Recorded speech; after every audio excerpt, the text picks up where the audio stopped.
Saudara, motif pelecehan seksual terhadap Putri Chandrawati yang hingga kini masih dijadikan alibi Ferdy Sambo dalam melakukan pembunuhan kepada Brigadir Yosua masih jadi perdebatan dan dinilai masih perlu pembuktian.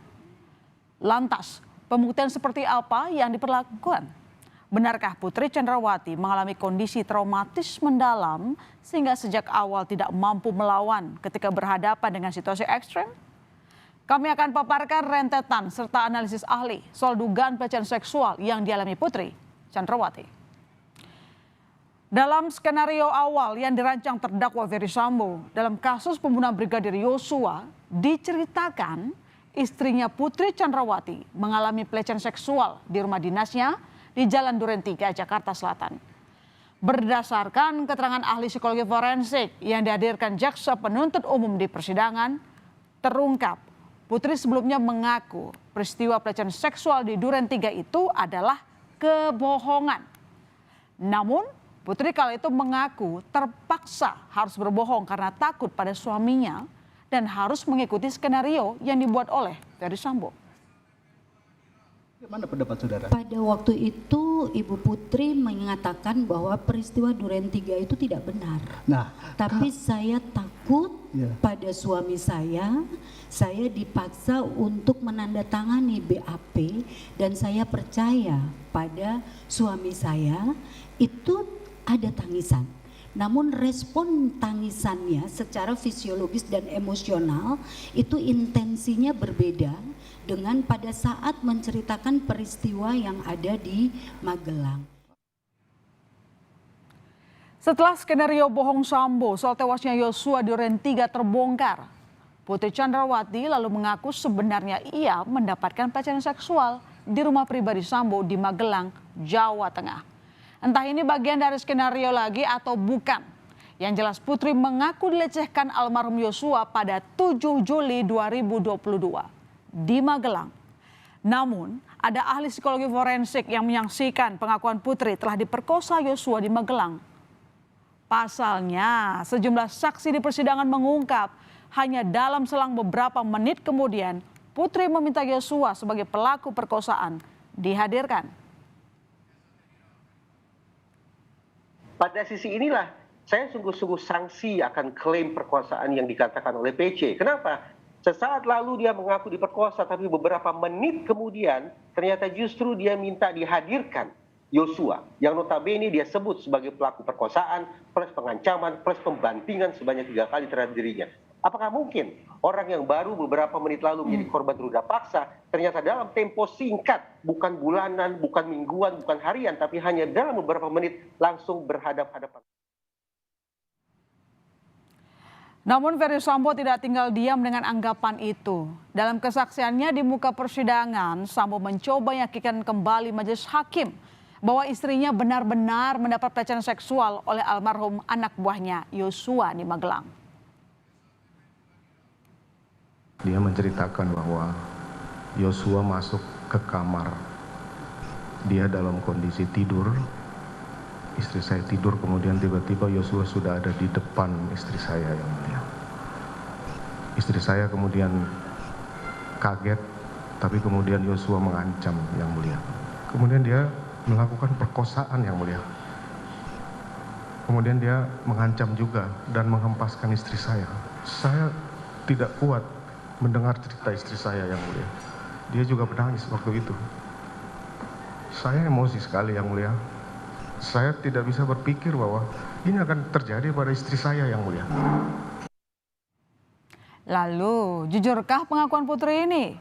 Meski sudah diindikasikan berbohong saat menjalani uji kebohongan, ahli psikologi forensik yang dihadiri di persidangan beberapa waktu lalu memberikan analisis kepribadian Putri. Ahli menjelaskan, Putri memiliki kepribadian yang cenderung tergantung terhadap sosok seseorang. Putri memiliki dependensi atau kecenderungan bergantung pada orang lain yang bisa memberikan rasa aman. Mulai pada orang tua, suami, termasuk para ajudannya. Dia ini ada semacam dependensi secara emosional kepada orang yang bisa menjadi objek bergantungnya. Seperti itu.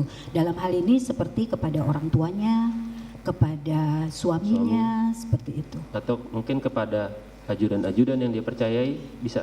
Bisa juga, jika ajudan itu memberikan rasa aman kepada dirinya, dia akan percaya kepada orang tersebut. Secara psikologi, apabila kondisi terdakwa Putri Chandrawati itu memiliki serangan dalam artian sesuatu yang membuat dia merasa takut, apakah dia akan menuju kepada orang yang dia rasa aman, dalam hal ini suaminya atau orang-orang terdekatnya, untuk memberikan informasi rasa aman kepada dirinya? Iya. Iya, dia akan mencari rasa aman melalui figur-figur yang buat dirinya bisa menguatkan. Di sisi lain, kepribadian Ferdy Sambo juga diungkapkan ahli psikologi forensik di persidangan. Ahli mengatakan Ferdy Sambo merupakan orang yang mudah dikuasai oleh emosi jika harga diri atau kehormatannya terganggu. Tentu saja keterangan ahli ini akan dikaitkan dengan peristiwa pelecehan seksual yang diakui Putri Chandrawati serta peristiwa dugaan pembunuhan berencana Brigadir Yosua yang dilakukan Ferdy Sambo. Bagaimana pertimbangan keputusan dan emosi serta kepribadian dari Bapak Ferdy Sambo. Jadi ada mudah self esteemnya, harga dirinya itu terganggu apabila dia kehormatannya itu terganggu. Seperti itu. Dan kemudian dapat menjadi orang yang dikuasai emosi, tidak terkontrol, tidak dapat berpikir panjang terhadap tindakan yang dilakukan. Namun seperti yang sudah saya ungkapkan di awal, motif pelecehan seksual ini terus jadi perdebatan hingga saat ini. Sebelumnya, bahkan perdebatan ini juga tampak di ruang sidang. Ahli hukum pidana yang dihadirkan kubu Ferdy Sambo untuk memberikan keterangannya di persidangan mengatakan tidak adanya bukti visum terkait kasus dugaan kekerasan seksual yang dialami oleh Putri Chandrawati sama sekali tidak menandakan jejak kesehatan hilang. Sedangkan menurut kriminolog yang dihadirkan jaksa penuntut umum di persidangan mengatakan dalam kasus pemerkosaan satu bukti tidaklah cukup, maka harus disertai dengan hasil visum agar jika melapor ke polisi alat buktinya cukup. Di dalam kasus-kasus kekerasan seksual, dalam perspektif viktimologi, pertama, itu seringkali terjadi di ruang-ruang private. Sehingga apa? Pasti minim buktinya. Satu-satunya bukti yang biasa dihadirkan oleh jaksa adalah visum. Saya membaca banyak putusan visum. Tetapi, kalau visum tidak ada di mana? Nah, pertanyaan saya begini, visum tidak ada itu adalah terkait dengan tantangan yang lebih berat yang dihadapi jaksa untuk membuktikan, tapi dia tidak menghilangkan tidak adanya kejahatan. Dan jangan disimpulkan bahwa kalau korban tidak melakukan visum tidak terjadi kejahatan. Kenapa? Karena begini yang mulia, dalam perspektif viktimologi, korban kekerasan seksual itu tidak semuanya punya keberanian untuk melapor. Terus ada visum yang diperoleh. Tapi tindakan-tindakan itu tidak dilakukan. Tidak dilakukan. Meminta kepada Putri untuk melakukan visum agar supaya kalau mengadu kepada polisi alat buktinya cukup. Sebagai informasi saudara, berdasarkan pasal 104 KUHP, pembuktian pelecehan seksual dalam hukum pidana harus menggunakan 5 macam alat bukti. Antara lain ada keterangan saksi, keterangan ahli, surat diantaranya surat keterangan visum, petunjuk, serta keterangan terdakwa. Sehingga biasanya untuk kasus pemerkosaan menggunakan salah satu alat bukti berupa visum et repertum. Penggunaan visum et repertum ini diatur dalam pasal 187 huruf C KUHP. Faktanya dalam perjalanan persidangan kasus Ferdy Sambo, pembuktian pelecehan seksual yang dialami Putri Chandrawati tampaknya belum semua terpenuhi. Mulai dari keterangan terdakwa, keterangan saksi yang belum memberikan petunjuk hingga tidak adanya surat visum.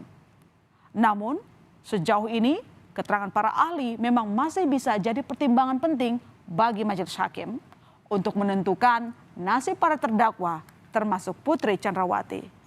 Meski motif pelecehan tetap perlu dibuktikan dengan tidak bergantung pada sejumlah keterangan.